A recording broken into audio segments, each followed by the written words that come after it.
Welcome to This Explainer. Come on in, take a seat. So for today, I'm your employment lawyer, and you've just walked into my office. You sit down, pull a termination offer out of your bag, and literally just drop it on my desk. You're stressed, you're overwhelmed, and you're staring at a number that feels entirely too low for the years of your life you poured into that company. Well, let's dive into this, because what you're looking at on that piece of paper, it's a classic opening move. And today, we're going to break down exactly how Ontario's severance law works so you can fight for what you are actually owed. First things first, I really want to validate that feeling in your gut. If you think your severance offer falls short, you are almost certainly right. The anxiety you're feeling about that lowball offer letter is completely normal. In Ontario, employers almost always understate what you're legally entitled to when they let you go. It's not necessarily malicious, it's just business. They offer you the absolute bare minimum they think they can get away with, just hoping you won't know any better and you'll go ahead and sign on the dotted line. And honestly, this brilliantly illustrates why my absolute first piece of advice is always stop. Just stop. Do not sign that paperwork. Please don't leave thousands of dollars on the table just because you feel pressured to resolve this quickly. The number your employer put in front of you is literally just the starting line. It's the absolute legal minimum required by statute. You need to pause, take a breath, and really understand the mechanics of what you're looking at before you ever pick up a pen. Let's start by decoding the ESA manons. So let's look under the hood at how your employer actually calculated that initial offer. HR departments across Ontario use a very specific baseline framework to build those first drafts. There are two completely separate ways severance is calculated in Ontario, and most people only ever learn about the smaller one. First, we have the Employment Standards Act, or ESA minimum. I want you to think of this as the floor. It's mechanical, it's rigid, and it caps out incredibly fast. Then, on the other hand, we have the common law range. This is the ceiling. There is no statutory cap here. It's based entirely on what courts consider reasonable notice. Your termination letter is almost certainly only showing you the floor. They are really hoping you don't look up at the ceiling. Let's look a little closer at that floor. Under Section 57 of the ESA, we have what's called termination pay, and this is a purely mathematical formula. If you've been there 1 to 3 years, you get 2 weeks. 4 to 5 years, 4 weeks. But listen to the top end of that scale. 8 years or more equals an 8-week cap. That means you could be a fiercely loyal employee for 30 years, and the ESA termination pay hard caps at exactly 8 weeks. That is the absolute ceiling under this specific section of the Act. Crazy, right? But wait, the calculation does actually build from there. There's a second part to the ESA called severance pay under Section 64. Now, don't let the similar names confuse you. This is an additional amount. If you have 5 or more years of continuous service, you might be eligible to stack this right on top of your termination pay. It gives you 1 week per completed year of service up to 26 weeks. So if you qualify for both, your combined absolute maximum under the ESA is 34 weeks. But there is a massive catch to qualifying for the second bucket. To unlock that extra ESA severance pay, your employer must have a payroll of at least $2.5 million. Now, here is a huge 2026 legal shift from a case called Hawks v. Max Aicher.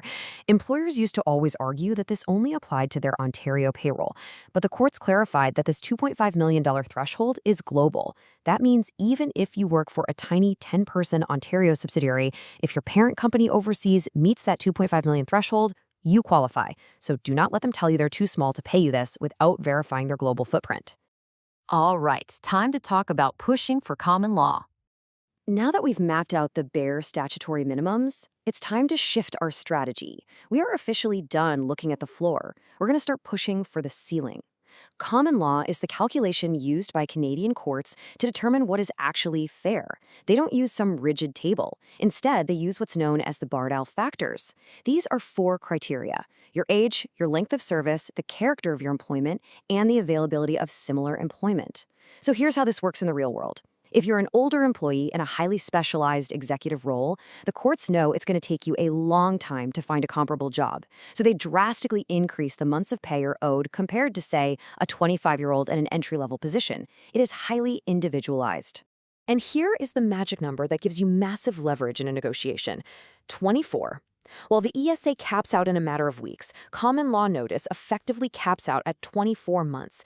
I mean, really think about that difference. A 55-year-old senior manager with 12 years of service might get offered an ESA minimum of a few months in their termination letter. But under common law, they could be looking at a range of 14 to 18 months. This gap is exactly why you negotiate. Next up, we really need to cover red flags and costly mistakes. Before you run back to HR to demand your 24 months, we need to pivot to a defensive strategy. There are traps embedded in standard release agreements that you absolutely must avoid. Let's rapid fire the 5 critical mistakes that cost employees thousands of dollars. Number 1, signing within 48 hours. Employers use this artificial deadline to induce panic. You have time. Do not panic sign. Number 2, accepting the ESA-only number, which we now know is literally just the floor. Number 3, misreading for cause.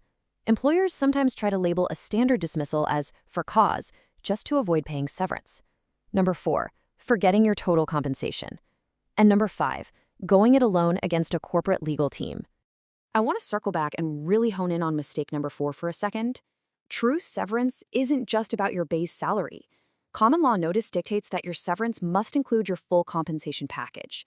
That means your bonuses, your commission, your vehicle allowances, your RSP matching, and your benefit continuation, the whole shebang. If your employer's offer only multiplies your base hourly wage and totally ignores the bonus you are tracking toward, they are severely shortchanging you. Okay, let's talk about protecting your take-home pay. So let's say we do it. We successfully negotiate a massive common law severance package for you. Well, we still have a hurdle. A $50,000 severance package is not $50,000 in your bank account. Severance is taxed as employment income in the year you receive it. A huge lump sum can push you into a much higher tax bracket and trigger some really heavy withholding. But proper legal structuring fixes this to protect your take-home pay from the taxman. Step 1 is salary continuance, keeping you on the payroll for the notice period to spread the tax out across multiple periods, all while keeping your benefits active. Step 2 is utilizing a retiring allowance and an RRSP rollover. If you have the contribution room, we can roll a portion of your severance directly into your RRSP, totally shielding it from immediate tax. How you structure the payout is almost as important as the dollar amount itself. Which brings us to finding your legal match. Now that you see the huge gap between the floor and the ceiling, and you understand the traps and the taxes, it all comes down to execution. How do you actually take this fight to your employer? This is where you've got to stop guessing on Google and rolling the dice on random referrals. I highly advise using Olanor.com. Olanor provides a fast, free, and completely confidential matching service that connects you with a vetted, specialized Ontario employment lawyer based on the exact details of your case. Whether you're dealing with a severance negotiation, a workplace dispute, or really any other legal matter, Olanor's platform connects you with the right legal professional who understands these common law nuances inside and out. You know, a quick 30-minute consultation with a professional almost always pays for itself many times over. In fact, this is the single most common piece of feedback lawyers hear after an initial consultation. I had no idea I was entitled to that much.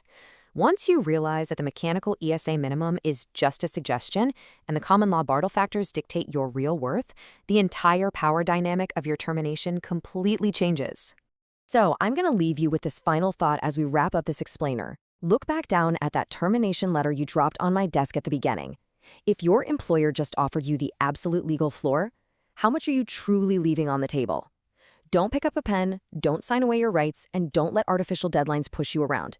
Go to Olanor.com, get matched with an employment lawyer, and find out exactly what you're really owed. Thanks so much for joining me, and I'll see you in the next explainer.